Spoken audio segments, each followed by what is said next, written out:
often take things for granted in this world. On this recent trip, I was focused on capturing some amazing footage of a remote, wild part of Gardens of Stone, a place where there is no direct path or track, a completely wild, off-track adventure.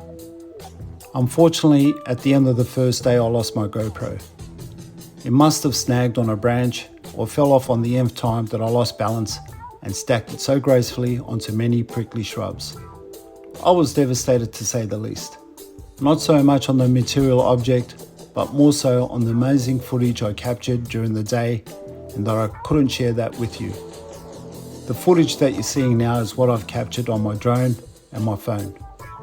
It was later that night when I turned into my hammock.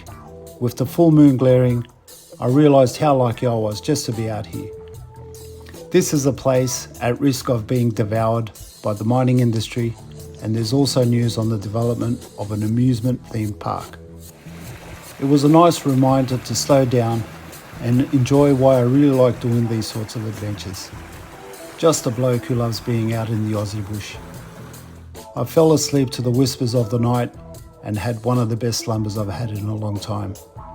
Tomorrow was a new day, but a day that unfolded another series of events and dramas. That's a story for another time.